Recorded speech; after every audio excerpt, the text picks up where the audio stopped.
So what we are going to discuss in today's lecture is the basic meaning of solvent and insolvent. So let's start with बच्चों, आप मुझे बताओ, आपको asset और liability का meaning पता है ना? What do you mean by asset? Sir, asset refers to all the things which belongs to us. जो भी चीज को हम हमारी मानते हैं, जो भी चीज के ऊपर हम हमारा ओनरशिप राइट एक्सरसाइज करते हैं, जैसे मेरा लैपटॉप, मेरी गाड़ी, मेरा कंप्यूटर, मेरा मोबाइल, ये मेरा घर है, ऑल आर एसेट. एंड जो भी अमाउंट हम लोगों को पेबल है उसको हम हमारी लाइबिलिटी मानते हैं क्या? So I already explain you the basic meaning of assets and liabilities. अगर मैंने बच्चों आपको बोला कि जिंदगी में आप क्या चाहते हो, आप आपकी जिंदगी में एसेट्स चाहते हो कि लाइबिलिटी चाहते हो, व्हाट यू वांट? आप आपके लाइफ में क्या चाहता चाहते हो, वेदर यू वांट एसेट और वेदर यू वांट लाइबिलिटीज? आप बोलेंगे सर ये तो कॉमन सेंस है, हमेशा सब लोग अपनी लाइफ में एसेट ज्यादा चाहेंगे और लाइबिलिटी कम से कम चाहेंगे. राइट और रॉन्ग? बिकॉज ये बेसिक ह्यूमन साइकोलॉजी, सबको ज्यादा एसेट चाहिए. बट बच्चों प्रैक्टिकली बिजनेस करते वक्त सिचुएशन शायद अलग अलग हो सकती है. अब मुझे तो बच्चों, अगर आपके पास 20 लाख रुपए की एसेट है, बताओ आप मुझे बच्चों, आपके पास 20 लाख रुपए की एसेट है और आपकी लाइबिलिटी अगर 5 लाख की है, आपके बिजनेस में 20 लाख रुपए की एसेट है और आपकी लाइबिलिटी 5 लाख रुपए की है. राइट? 20 लाख रुपए की एसेट और 5 लाख रुपए की लाइबिलिटी. आप मुझे बताओ, अगर किसी ने आपसे पूछा कि अरे भाई तेरे को टेंशन नहीं क्या था, आप क्या बोलेंगे? यार सर काय का टेंशन, 20 लाख की एसेट और 5 लाख की लाइबिलिटी है. मतलब अगर मैं मेरी एसेट बेच भी दूं तो मैं मेरे लाइबिलिटी को इजीली रिपे कर सकता हूँ, और लाइबिलिटी को रिपे करने के बावजूद भी मेरे पास पैसा रहेगा कि नहीं रहेगा. मतलब अगर मैंने आपको पूछा कि क्या आप सब लोगों को एसेट ज्यादा और लाइबिलिटी कम चाहिए, बोलेंगे यस, ताकि हम कंफर्टेबल पोजीशन में रहे. और इसीलिए जो भी बंदे के जो भी बंदे के एसेट्स उसके लाइबिलिटी से ज्यादा है या फिर उसके लाइबिलिटी के बराबर है, मतलब एक तो आपके एसेट आपके लाइबिलिटी से ज्यादा है या फिर आपके एसेट आपकी लाइबिलिटी जितनी है. बच्चों आप मुझे तो ठीक है, आपकी लाइबिलिटी आपके एसेट जितनी रही तो भी कोई टेंशन है क्या? आपकी लाइबिलिटी आपके एसेट जितनी रही तो भी कोई टेंशन है क्या? Because if your assets is equal to liabilities, आप एसेट बेच के अपनी लाइबिलिटी पे कर सकते हो, मतलब टेंशन तो नहीं है ना कुछ भी.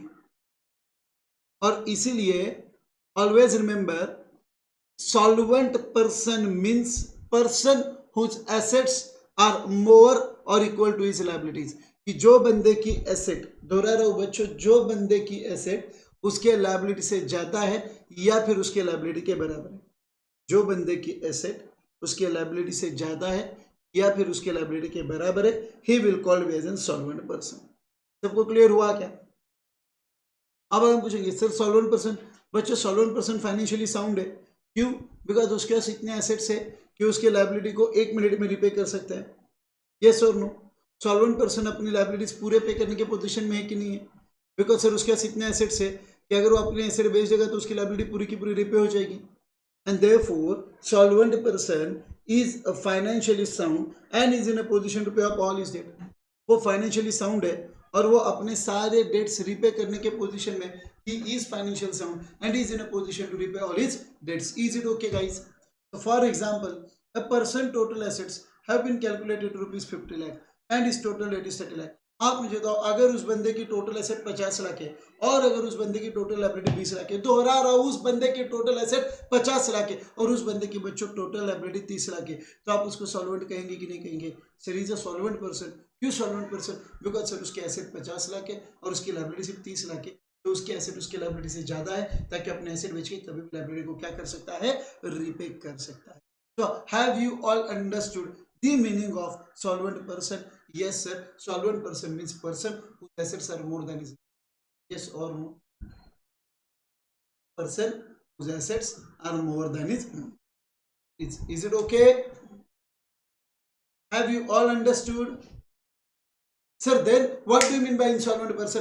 गाइस, इंसॉल्वेंट पर्सन मतलब पर्सन जिसकी एसेट उसके लायबिलिटी से कम है. वो person whose liabilities are more than his asset is an insolvent person. मतलब मान लो आपकी एसेट 20 लाख की है और आपकी लायबिलिटी 30 लाख की है. बच्चों आप मुझे बताओ, if your asset is of 20 lakh and your liability is 30 lakh, क्या आप आपके एसेट बेच के लायबिलिटी को कवर कर सकते हो? क्या आप आपकी एसेट बेच के लायबिलिटी को कर सकते हो क्या? No sir, not possible, because your asset is 20 lakh and your liability is 30 lakh, right? तो आप आपकी एसेट्स बेच के आपके लायबिलिटी को कवर कर ही नहीं सकते हो।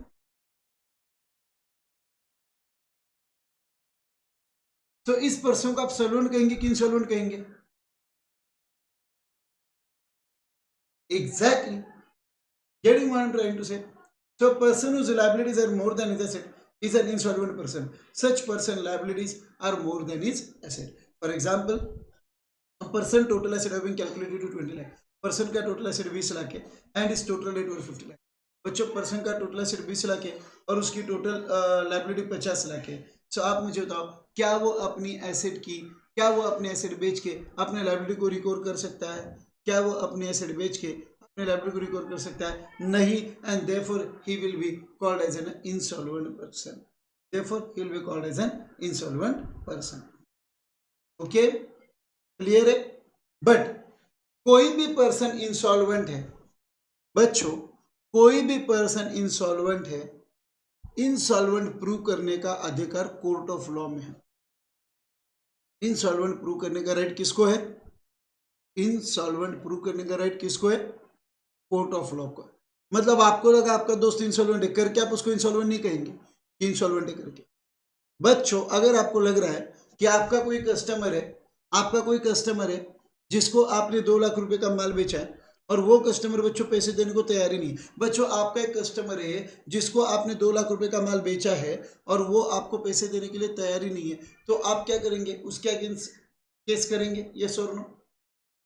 फिर आपने आपके कस्टमर के अगेंस्ट केस किया, आप कोर्ट ऑफ लॉ में गए, कोर्ट ऑफ लॉ में आपने बताया कि सर जी वो 2 लाख रुपए मुझे देने को तैयार ही नहीं है, मैं 1 साल से रुका हूं। फिर कोर्ट ऑफ लॉ ने उसको बुलाया, फिर कोर्ट ऑफ लॉ ने उसको बुलाने के बाद उसकी सारी पोजीशन देखी एंड फिर कोर्ट ऑफ लॉ को लगा कि अरे भाई सही है, ये बंदा पूरी तरह से बच्चों मतलब इसकी फाइनेंशियल पोजीशन पूरी गड़बड़ हो गई है, इसके एसेट्स इतने हैं ही नहीं कि इसके सारे लाइबिलिटीज रिपे हो चुके हैं, इसके एसेट्स इतने हैं ही नहीं कि इसके सारे लाइबिलिटीज रिपे हो चुके हैं। तो क्या उस पर्सन को आप इंसॉल्वेंट कहेंगे क्या? यस, बिकॉज कोर्ट उसको इंसॉल्वेंट प्रूव करवाने वाली। Is it okay? सो अब अगर बच्चों मैंने आपको क्वेश्चन पूछा कि अरे मेरे भाई आप जिंदगी में क्या बनना चाहते हो, सॉल्वेंट पर्सन कि इनसॉल्वेंट पर्सन, आप सब लोगों का कॉमन आंसर क्या होगा? एग्जैक्टली सर जी, क्या पूछ रहे हैं? ऑब्वियसली सब लोग सॉल्वेंट पर्सन होने की कोशिश करेंगे कि नहीं करेंगे? ऑब्वियसली आप सब लोग सॉल्वेंट ही रहेंगे कि नहीं रहेंगे? Getting what I am saying? Clear है सबको? तो क्या आप सब लोगों को सॉल्वेंट और इनसॉल्वेंट का मीनिंग क्लियर हो गया है क्या? Have you all understood the meaning of solvent and insolvent person? Sure? Coming on to the next part. बच्चों आपने बुक कीपिंग में देखा था account will be prepared for specific period. आपने आपके बुक कीपिंग में देखा था क्या? That account will be prepared for specific period, yes और नो? क्या हम अकाउंट को एक स्पेसिफिक पीरियड के लिए बनाएंगे? Sir yes. आप मुझे बताओ, अगर आपने बुक कीपिंग में देखा था कि account will be prepared for specific period, तो आप एक पर्टिकुलर पीरियड का अकाउंटिंग करेंगे, रुक जाएंगे, वापिस अकाउंटिंग करेंगे, वो बुक को क्लोज करेंगे। आप मुझे बताओ वो पर्टिकुलर पीरियड जिसके लिए आप बुक्स ऑफ अकाउंट बनाते हो, वो पर्टिकुलर पीरियड जिसके लिए आप ट्रांजैक्शन रिकॉर्ड करते हो, वो पर्टिकुलर पीरियड जनरली 1 साल का होगा क्या? जैसे जनरली आप 1 साल का प्रॉफिट निकालते हो क्या कि भाई लास्ट ईयर तेरा प्रॉफिट कितना हुआ, तो हम 1 साल के लिए अकाउंट बनाएंगे, 1 साल के लिए ट्रांजैक्शन रिकॉर्ड करेंगे, बुक्स को क्लोज करेंगे, प्रॉफिट निकालेंगे, फिर नेक्स्ट ईयर का अकाउंटिंग चालू करेंगे, फिर वापस अकाउंटिंग करेंगे, फिर वापस बुक क्लोज करेंगे, फिर नेक्स्ट ईयर का अकाउंट के ऊपर का प्रॉफिट निकालेंगे, बुक क्लोज करेंगे। मतलब बच्चों मैं आपको ये समझाने की कोशिश कर रहा हूँ, बच्चों मैं आपको ये समझाने की कोशिश कर रहा हूँ कि जब भी आप बुक कीपिंग करते हो, दोहरा रहा हूँ बच्चों, जब भी आप बुक कीपिंग करते हो तो आप एक पर्टिकुलर पीरियड के लिए ट्रांजैक्शन रिकॉर्ड करते हो कि नहीं करते हो? जब भी आप बुक कीपिंग करते हो तो आप एक पर्टिकुलर पीरियड के लिए ट्रांजैक्शन रिकॉर्ड करते हो कि नहीं करते? और वो जो पर्टिकुलर पीरियड है, जिस पीरियड के लिए बच्चों आप ट्रांजैक्शन रिकॉर्ड करते हो, वो जो पर्टिकुलर पीरियड है जिस पीरियड के लिए आप ट्रांजैक्शन रिकॉर्ड करते हो, that particular period is called as accounting year. समझ में आया? ओके। अब जनरली हमारा जो अकाउंटिंग ईयर होगा वो ईयर है, 12 मंथ्स का होगा कि नहीं होगा। बट ऑलवेज रिमेंबर, जो हमारे इंडिया में अकाउंटिंग ईयर है इट इज़ फॉर 12 मंथ्स, और जो 12 मंथ्स का अकाउंटिंग ईयर इंडिया में फॉलो किया जाता है, आपको मैंने फर्स्ट लेक्चर में क्लियर किया था, that accounting year starts on 1st of April. Repeat, that accounting year starts on 1st of April and that accounting year ends on the 31st of March. So 1st of April को start होगा और 31 मार्च को खत्म। समझ में आया बच्चों सबको? Have you all understood? 1st of April 31st of March, क्या बात है। So it is the period of 12 months for which the accounts are maintained and closed by the proprietor, कि जो पर्टिकुलर पीरियड के लिए अकाउंट बना के proprietor उसको क्लोज करता है, बनाएगा, और 12 महीने होने पर वो बुक को क्लोज करेगा, उस बुक का प्रॉफिट अलग निकलेगा, नेक्स्ट ईयर का बुक वापस ओपन होगा, नेक्स्ट ईयर का अकाउंटिंग अलग होगा, राइट। अर्लियर द प्रोपराइटर और फॉलोइंग एनी अकाउंटिंग ईयर। बच्चों आपको पता है एक जमाना ऐसा था कि जब आप कोई भी अकाउंटिंग ईयर फॉलो करो, इंडिया में सारे अकाउंटिंग ईयर अलाउड थे। मतलब फॉर एग्जांपल आपको ऐसा लगा कि सर मुझे अकाउंटिंग ईयर फॉलो करना है 1 जून से 31 जुलाई, अलाउड। आपको ऐसे लगा सर मुझे अकाउंटिंग ईयर फॉलो करना है 1 नवंबर से 31 अक्टूबर, अलाउड। आपको ऐसा लगा कि सर मेरा बर्थडे कब होता है, मेरा बर्थडे 15 नवंबर को होता है, तो सर मुझे अकाउंटिंग ईयर फॉलो करना है 15 नवंबर से 14 नवंबर, अलाउड। मतलब बच्चों एक जमाना ऐसा था जहाँ पे आप कोई भी अकाउंटिंग ईयर फॉलो करो चलता था, यानी पर एक पर्टिकुलर उसमें लिमिटेशन ऐसा था कि बच्चों आप मुझे बताओ, अगर सब लोग अपने अपने हिसाब से अकाउंटिंग ईयर फॉलो करेंगे, दोहरा रहा हूँ बच्चों, अगर सब लोग अपने अपने हिसाब से अकाउंटिंग ईयर फॉलो करेंगे, तो आपको ऐसे नहीं क्या लगता बच्चों कि यू नो कंपैरिजन करना पॉसिबल नहीं हो पाएगा। जैसे फॉर एग्जांपल आप आपके बुक्स की कंपैरिजन मेरे साथ करना चाहते हो, मेरे बुक्स ऑफ अकाउंट के साथ, मेरा जो पर्टिकुलर ईयर है वो मान लो मैंने फॉलो किया 1 जुलाई से 30 जून, आपने जो ईयर फॉलो किया है वो फॉलो किया आपने 1 अगस्त से लेकर 31 जुलाई। तो अगर मैंने जो पीरियड के लिए अकाउंट बनाया और आपने जो पीरियड के लिए अकाउंट बनाया, अगर हमारे अकाउंटिंग पीरियड ही अलग अलग है, तो बच्चों उसको कंपेयर करना इतना ईजी है क्या? उसको कंपेयर करना इतना मतलब कंपेयर करना सच में पॉसिबल हो पाएगा क्या? और इसीलिए मेरे बुक्स ऑफ अकाउंट को प्रॉपरली कंपेयर करने आना चाहिए करके बच्चों, इंडिया में हमारे अकाउंटिंग स्टैंडर्ड बॉडी ने ASB, institute of chartered accountant of India, ICAI, institute of chartered accountant of India, जो हमारे इंडिया में अकाउंटिंग कॉन्सेप्ट्स को बताती है, अकाउंटिंग प्रिंसिपल्स बनाती है, उन्होंने कॉन्सेप्ट लाया, अरे भाई एक काम करो, मतलब कॉन्सेप्ट उन्होंने लाया, मतलब उन्होंने एक स्टैंडर्ड गवर्नमेंट को बताया कि हमारा अकाउंटिंग ईयर स्टैंडर्ड होना ज़रूरी है, और इसलिए हमारे गवर्नमेंट ने पूरे इंडिया में एक स्टैंडर्ड अकाउंटिंग ईयर बनाया। वो अकाउंटिंग ईयर है 1 अप्रैल से लेकर 31 मार्च। मतलब आप इंडिया में जितने भी सारे बिजनेस है सबके लिए जो अकाउंटिंग ईयर है वो एक ही है क्या? इंडिया में जितने भी सारे बिजनेस है बच्चों सबके लिए अकाउंटिंग ईयर एक है क्या? And that accounting year, repeat, that accounting year is from 1st of April to 31st of March. That accounting year is from 1st of April to 31st of March. I hope you have understood. आप सब लोगों को clear हो गया कि बच्चों, right? Getting? सो पहले आप कोई भी फाइनेंशियल ईयर फॉलो कर सकते थे, but now for income tax purpose, but अभी इनकम टैक्स पर्पज के लिए कंपलसरी आपका जो अकाउंटिंग ईयर है, आप इंडिया में इनकम टैक्स के अगर अंडर आते हो, अगर आपको इनकम टैक्स प्रोविजन एप्लीकेबल है, तो for income tax compulsorily your accounting year will start on 1st of April and your accounting year will end on 31st of March. At the end of the accounting year, a proprietor has to prepare trading account, P&L account and balance sheet. बच्चों accounting year के end में proprietor को trading account, P&L account and balance sheet बनाना जरूरी है। बच्चों ये word trading P&L पहले भी आया था क्या?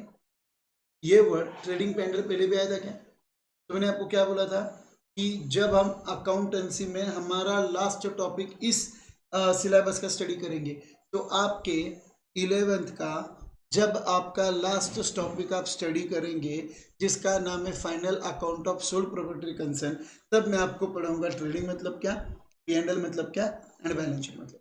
आप बोलेंगे सर अभी क्या? बच्चों अकाउंटिंग ईयर जो 12 मंथ्स के लिए फॉलो कर रहे हो, that is from 1 April to 31 March, और अकाउंटिंग ईयर एंड होने पर हम उस ईयर के लिए ट्रेडिंग पैंडल बैलेंस शीट बनाते हैं। बट सर ट्रेडिंग का मीनिंग क्या है, पी एंड एल का मीनिंग क्या है, बैलेंस शीट का मीनिंग क्या है? अरे मेरे भाई टॉपिक नंबर 1 होने दे, 2 होने दे, 3 होने दे, 4 होने दे। 1 2 3 4 में तू जो नॉलेज लेगा वो नॉलेज तुझे लास्ट टॉपिक में लगेगा, जिस पर से तुझे पता चलेगा ट्रेडिंग क्या है, पी एंड एल क्या है और बैलेंस शीट का मीनिंग क्या है। So first of all, have you all understood the meaning of accounting? Is it okay?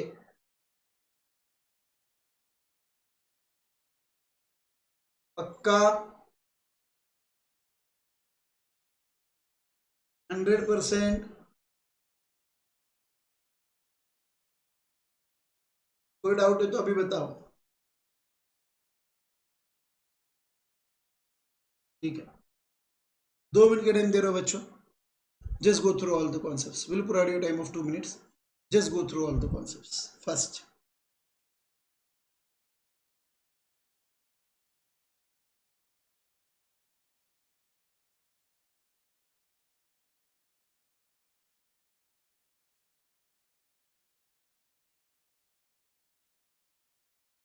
I am going to ask any of you student. आपको answer देने आना चाहिए। आप में से कोई भी बच्चों में किसी को भी पूछ सकता है, आपको आंसर देने आना चाहिए। चिराग शेख, बेटा तू कुछ भी रिप्लाई नहीं करता, दिस इज नॉट गुड। बहुत कम रिप्लाई दिखते तेरे साइड से मेरे को, इज नॉट गुड।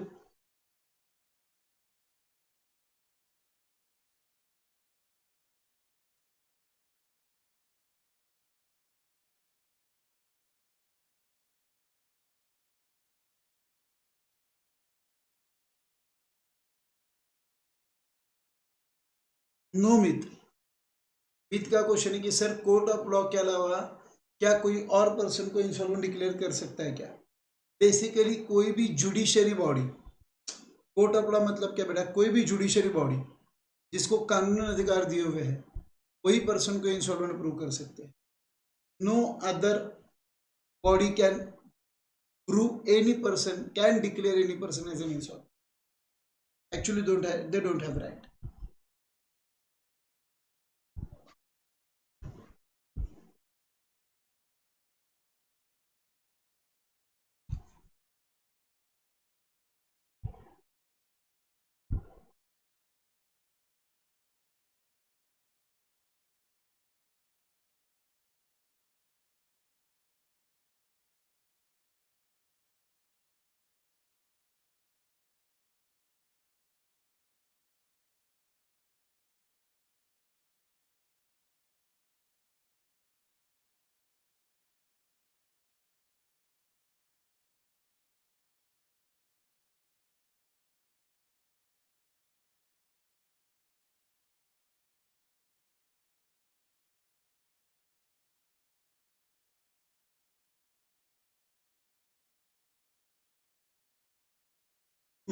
किसी ने क्वेश्चन पूछा है सर व्हाट इज द, किसी ने क्वेश्चन पूछा है sir what is the meaning of financial sound? बच्चों फाइनेंशियल साउंड मतलब आपकी फाइनेंशियल पोजीशन अच्छा होना।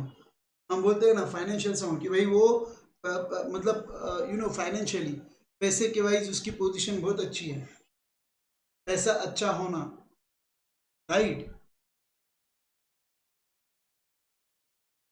That's it.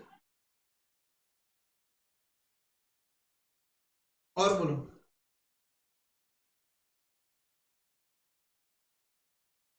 Rama, your question is who return money to आप इंसॉल्वेंट पर्सन? बच्चों आप एक चीज हमेशा समझ लो कि एक बार पर्सन इंसॉल्वेंट हो गया तो ज्यादा से ज्यादा क्या किया जाता है, उसकी जितनी भी एसेट्स है सब एसेट्स कोर्ट के पास आएंगी।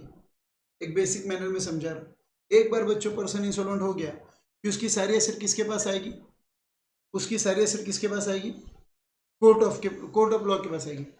बच्चों कोर्ट ऑफ लॉ उसकी सारी एसेट को बेचने का काम करेगा और कोर्ट ऑफ लॉ सारी एसेट बेचने के बाद जो भी पैसा है उसको लायबिलिटी को रीपे करने के लिए यूज करेगा, उसको लायबिलिटी को रीपे करने के लिए यूज करेगा।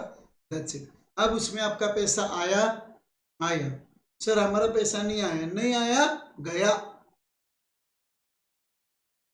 उसको कुछ नहीं कर सकते। धोखा हुआ आपके साथ। Right, exactly Chinmay, right word, it's a bad debts. कल पढ़ा हुआ कॉन्सेप्ट चेन मैंने यूज किया। बैकडेट्स भूल गए? बेवफा, हेटर बेवफा निकला, बराबर, ओके। क्या बात है बच्चों, तो क्या आप सब लोग सॉल्वेंट, इंसॉल्वेंट और अकाउंटिंग ईयर, यहाँ तक आप सब लोगों को कॉन्सेप्ट क्लियर हो गए बच्चों? आज पता नहीं बच्चों, आज मॉल नहीं लग रहा है, आज आपके रिप्लाई नहीं आ रहे बच्चों, कोई डाउट है क्या, कोई कंफ्यूजन है क्या? क्या बच्चों जिंदगी में कोई परेशानी है क्या, कोई तंग कर रहा है क्या, कोई परेशान कर रहा है क्या, कोई आपके ख्वाबों में आ रहा है क्या, किसी के ख्वाबों में आप आ रहे हो क्या, प्रॉब्लम क्या है भैया आपकी? कौन come on come on come on come on, I want reply from all of you. आप सब लोग एक्टिव रहो बच्चों, जल्दी हम face to face batch start करेंगे बच्चों, तो पहले से आप एक्टिव रहो, एक्टिव रहो, तो मेरे को मजा आएगा, तो मेरे को ओके ओके ओके ओके। तभी भी अभी भी यार मजा नहीं आ रहा बच्चों, अभी भी मेरे को रिप्लाई नहीं आ रहा। कौन गाइस, आप सब लोग मेरे साथ हो क्या? चलो आप सब लोग अगर मेरे साथ हो, चलो आपका थोड़ा सा मूड चेंज कर देते हैं। मूड चेंज करना है बच्चों, सब लोग अपना मूड चेंज करवाना चाहते हो? चलो आपके लिए एक शायरी बताओ, शायरी सुनेंगे कि शायरी बताएंगे? चलो बताओ, शायरी सुनेंगे शायरी बताएंगे? मूड चेंज करना है ना? चलो यार, अकाउंटिंग ईयर हो गया, सॉल्वेंट हो गया, इंसॉल्वेंट हो गया, 5 मिनट को इसको सेट असाइड करते हैं बच्चों। आप शायरी सुनेंगे कि आप शायरी बताएंगे? आप शायरी सुनेंगे कि आप शायरी बताएंगे? चलो भैया, आप सब लोग सुनना पसंद करेंगे, तो आपके लिए dedicated to all my students बच्चों, जो शायरी है वो लिखी है आपके सर आनंद कासत ने। शायरी को ठीक से सुनना भाई, इसकी दर्द दर्द को पहचानना भैया। सुनेंगे पक्का? हंसेंगे नहीं मेरे ऊपर? पक्का? इरशाद, क्या बात है, क्या बात है, आप तो एकदम माहौल बना दिए यार। अगर मेरे ऊपर हंसे भैया बहुत मार खाएंगे। ओके बच्चों, चलो ये रहा आपके लिए शायरी। शायरी ये बोलती है कि काश जिंदगी हम आपको आईने में देख सकते हैं। शायरी क्या बोलती है? बोलती है काश जिंदगी हम आपको आईने में देख सकते हैं, समझ आता जी अपने लिए रहे कि किसी और के लिए। ए जिंदगी काश तुझे आईने में देख सकते, समझ आता जी अपने लिए रहे क्या किसी और के लिए। बड़े हो जाओ बच्चों, आपको इसका मीनिंग समझ जाएगा। सब लोगों का मूड चेंज, दैट्स इट बच्चों, क्या बात है। आगे बढ़ते हैं और आगे के जो दो सबसे इंपॉर्टेंट कॉन्सेप्ट है उसके ऊपर मैं आ रहा हूं बच्चों, वो है trading concern and not for profit concern. Okay, शायरी अच्छी लगी बच्चों, थैंक यू सो मच। आपको शायरी अच्छी लग सकती है मेरी, वाह भाई क्या बात है, thank you so much. Okay, किसी का क्वेश्चन है कि सर प्रोप्राइटर का मीनिंग क्या होता है? बच्चों प्रोप्राइटर मतलब क्या होता है? जो बिजनेस का ओनर है। फॉर एग्जाम्पल अगर आप एकेएस कॉमर्स एकेडमी की बात करेंगे, तो बेसिकली एकेएस कॉमर्स एकेडमी के ओनरशिप पे कौन? फॉर एग्जाम्पल मैं हूं, तो I am a proprietor. Okay, for example अगर आपकी शॉप है, उसका अगर ओनरशिप आपके पापा के पास है, तो आपके पापा बन जाएंगे प्रोप्राइटर। आप सब लोगों को प्रोप्राइटर का मीनिंग क्लियर हुआ क्या बच्चों? क्या आप सब लोगों को प्रोप्राइटर का मीनिंग क्लियर हुआ? प्रोप्राइटर मतलब owner of the business. Okay, start करते हैं बच्चों। उसके आगे एक दो इंपॉर्टेंट कॉन्सेप्ट है, वो है trading concern and not for profit concern. Trading concern and not for profit concern. Sir जी आप मुझे बताओ, बिजनेस उन्होंने बोला दो अलग अलग कैटेगरी के होते हैं, एक बिजनेस होता है ट्रेडिंग कंसर्न और एक बिजनेस होता है नॉट फॉर प्रॉफिट कंसर्न। अब मुझे बताओ, ट्रेडिंग कंसर्न, ट्रेडिंग कंसर्न का पर्पज ही ट्रेड करना है, ट्रेडिंग कंसर्न का पर्पज ही प्रॉफिट अर्न करना है। आप मुझे तो मैक्सिमम जो बिजनेस होते हैं उनका मेन एम क्या होता है? प्रॉफिट अर्न करना होता है कि नहीं होता है? वो सारी एक्टिविटी क्यों कंडक्ट करते हैं? बिकॉज वो बिजनेस में प्रॉफिट कमाना चाहते हैं, यस और नो? तो जो भी सारे बिजनेसेस जिसका मेन इंटेंशन प्रॉफिट अर्न करना है is trading concern. So business concern establish with an objective of earning profit by selling goods. Goods बेच के प्रॉफिट अर्न करना अगर आपके ऑर्गेनाइजेशन का सबसे इंपॉर्टेंट इंटेंशन है, सबसे मेन इंटेंशन है, if your objective is to sell the goods and earn profit, then your organization will be called as a trading concern. Then your organization will be called as a trading concern. क्या आप सब लोगों को trading concern का meaning clear हुआ क्या? Have you all understood the word?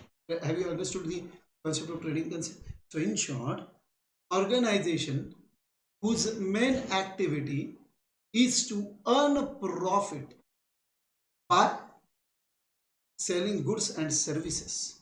तो goods and services बेच के जो भी ऑर्गेनाइजेशन प्रॉफिट अर्न करता है इज ट्रेडिंग ऑर्गेनाइजेशन, जिसका मेन इंटेंशन प्रॉफिट अर्न करना is trading organization. Is it okay guys? तो उसको आप कमर्शियल ऑर्गेनाइजेशन भी बोल सकते हो एंड उसको आप प्रॉफिट मेकिंग ऑर्गेनाइजेशन, कि जो आपका कमर्शियल ऑर्गेनाइजेशन है, प्रॉफिट मेकिंग ऑर्गेनाइजेशन है, whose primary intention is to trade in the goods and to earn the profit. That's it. Sir, then what we call as a not-for-profit organization? Sir, हम not-for-profit organization किसको कहेंगे? Not-for-profit. It is an organization not established for making profit, but for rendering service to the society. Okay? मतलब बच्चों, exactly Prachi, you're on a perfect point. आपने बहुत बार NGO, not for profit organisation देखे रहेंगे कि जिसका मेन काम प्रॉफिट अर्न करना है ही नहीं, जिसका मेन काम प्रॉफिट अर्न करना नहीं है, उनका मेन काम है कुछ ना कुछ सर्विसेज को प्रमोट करना. अभी फॉर एग्जांपल आप सब लोगों ने रैत शिक्षण संस्था सुना होगा, राइट और रॉन्ग? आप सब लोगों ने रैत शिक्षण संस्था सुना होगा. Yes me, Lions club, institute of chartered accountant of India, right. ये सारी जो ऑर्गेनाइजेशन है, क्या इनका मेन एम प्रॉफिट अर्न करना है? क्या रैत शिक्षण संस्था का मेन ऑब्जेक्टिव प्रॉफिट अर्न करना नहीं है. Their main objective is to promote education. लोगों को एजुकेशन देना उनका मेन ऑब्जेक्टिव है. So it become not for profit organization. Lions Club का एक्टिविटी को प्रमोट करना, अलग अलग चीजों को प्रमोट करना मेन ई काम है. So again it becomes a not for profit organization. Getting? And now I am going to give one example जो आपको हिला के रख देगा. जब आप सुनेंगे कि नॉट फॉर प्रॉफिट ऑर्गेनाइजेशन है, आप बच्चों हिल जाएंगे. आपको पता है बच्चों, BCCI,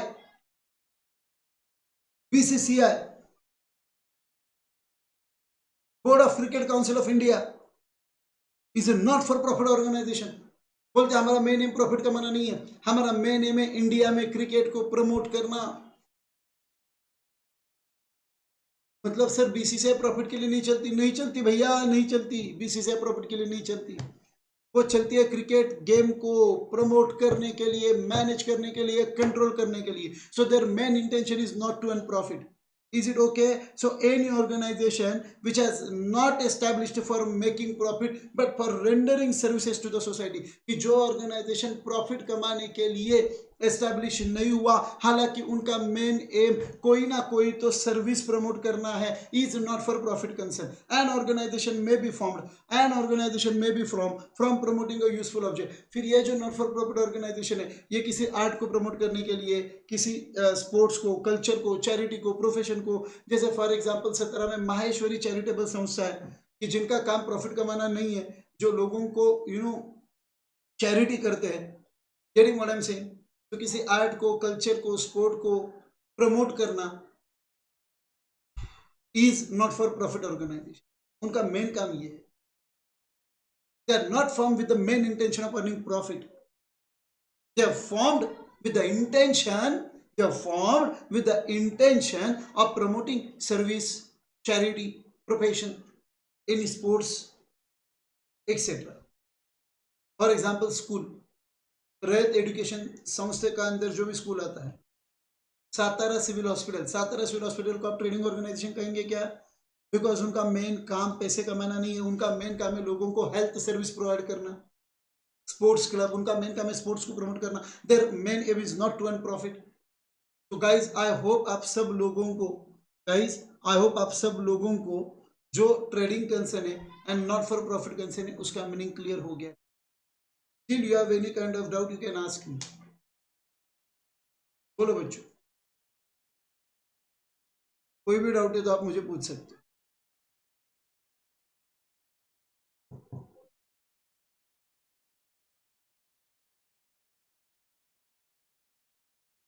Have you all understood the meaning of trading concern and not for profit concern?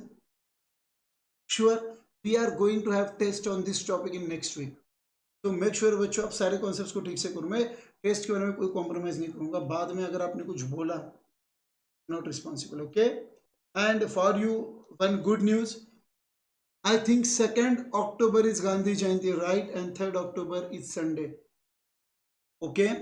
So 2nd October on account of Gandhi Jayanti अपने क्लास को छुट्टी रहेगा. तो अगर आपके कोई प्रायोरिटीज है तो you can plan accordingly. 2nd October you will have holiday. Clear है क्या बच्चों? So you can plan your priorities accordingly. Is it okay with everyone? But before 2nd October You will have your paper of accountancy and you will have your paper of OC. So prepare yourself accordingly. Thursday और Friday को paper रहेगा, Thursday और Friday को paper रहेगा। Thursday को accountancy का and Friday को ओसी का, थर्सडे को अकाउंटेंसी का एंड फ्राइडे को ओसी का, और उसी हिसाब से प्रिपरेशन रखना। थर्सडे और फ्राइडे को इंग्लिश और मैथमेटिक्स का लेक्चर भी रहेगा। ओके, पेपर ऑफलाइन होगा कि ऑनलाइन होगा ये बच्चों हम नेक्स्ट वीक ही डिसाइड कर सकते हैं, बिकॉज अभी तक लोकल जेआर की गाइडलाइंस हमारे हाथ में नहीं है।